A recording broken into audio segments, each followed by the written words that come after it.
Today India ప్రేక్షకులకి స్వాగతం. నేను మొహమ్మద్ అబ్దుల్ బారీ పటేల్. ఈరోజు ముఖ్యాంశాలు. ఈరోజు సిద్దిపేట జిల్లాలో ఘర్షణ వాతావరణం ఏర్పడింది. దీనికి కారణం కాంగ్రెస్ కార్యకర్తలు మాజీ మంత్రి హరీష్ రావుతో రాజీనామా కోరుతూ ఫ్లెక్సీలు ఏర్పాటు చేశారు. ఫ్లెక్సీలు తొలగించడానికి బీఆర్ఎస్ కార్యకర్తలు అక్కడికి చేరుకున్నారు. రేవంత్ రెడ్డి గారికి నేను సవాల్ విసురుతున్నా. నిజంగా సంపూర్ణంగా రైతు రుణమాఫీ పూర్తయిందంటే నువ్వే చెప్పు, ప్లేస్ చెప్పు, డేట్ చెప్పు, టైం చెప్పు, ఏ జిల్లాకు పోదాం, ఏ మండలానికి పోదాం, ఏ గ్రామానికి పోదాం, నువ్వు చెప్పు, నేను వస్తా. నా నియోజకవర్గానికి వస్తావా, నీ నియోజకవర్గానికి పోదామా, రాష్ట్రంలో ఎక్కడ పోదామో నువ్వే డిసైడ్ చేయి. అక్కడనే పోయి ఆ ఊర్లో రైతులను అడుగుదాం, కుల్లా రుణమాఫీ అయిందో కాలేదో తేల్చేద్దాం. ఊకే నువ్వు నోరున్నది కదా, మైక్ ఉన్నది కదా అని నోటికొచ్చినట్టు మాట్లాడితే రుణమాఫీ కాదు.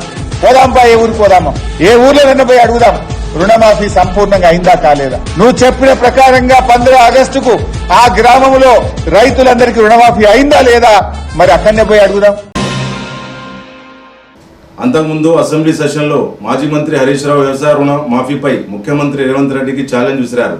అయితే ముఖ్యమంత్రి రేవంత్ రెడ్డి ఇచ్చిన మాట ప్రకారం ఆగస్టు 15 వరకు విడతల వారీగా 2 లక్షల గల లోపు రుణాలను మాఫీ చేస్తూ ఉత్తర్వులు జారీ చేసి ఇచ్చిన మాటను నిలబెట్టుకున్నారు. ఇదే విషయంలో కాంగ్రెస్ కార్యకర్తలు ముఖ్యమంత్రి రేవంత్ రెడ్డి ఫ్లెక్సీలు ఏర్పాటు చేస్తుండగా బీఆర్ఎస్ కార్యకర్తలు అక్కడికి చేరుకోవడంతో కాంగ్రెస్ కార్యకర్తలు మాజీ మంత్రి హరీష్ రావు అధికారిక నివాసానికి చేరుకుని నినాదాలు చేశారు.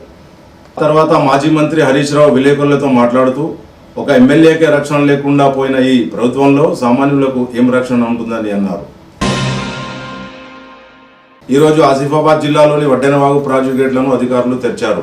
శుక్రవారం నుండి శనివారం వరకు వివిధ మార్గాల ద్వారా తెరియాని, కేరామేరి మరియు సిర్పూర్ మండలాల్లో భారీ వర్షం కురవడంతో వాగులోకి నీటి ప్రవాహం ఎక్కువగా ఉండడంతో అధికారులు అర్ధరాత్రి వరకు సమీక్షా సమావేశం నిర్వహించి గేట్లు తెరిచారు. దిగువకు 427 క్యూసెక్కుల నీటిని విడుదల చేశారు. చుట్టుపక్కల గ్రామాలకు సురక్షితంగా ఉండాలని సూచించారు. ఆసిఫాబాద్ మండలంలో ఉరుములు కోల్కతాలో ట్రైనీ డాక్టర్ని రేప్ చేసి హత్య చేసిన తర్వాత దేశమంతటా నిరసన ప్రదర్శనలు కొనసాగుతున్నాయి. తెలంగాణలో కూడా ఈరోజు ప్రైవేటు ఆసుపత్రుల నుండి నిరసనలు తెలుపుతూ ఓపీ సేవలు ఆపివేసి ర్యాలీలు నిర్వహించారు. మృతురాలు ట్రైనీ డాక్టర్ కుటుంబ సభ్యులకు ప్రగాఢ సానుభూతిని తెలియజేస్తూ భగవంతుడు ఆమె ఆత్మకు శాంతిని చేకూరాలని కోరారు. ఇవి ఈరోజు ముఖ్యాంశాలు. రేపు మళ్ళీ కలుద్దాం. జై హింద్, జై భారత్.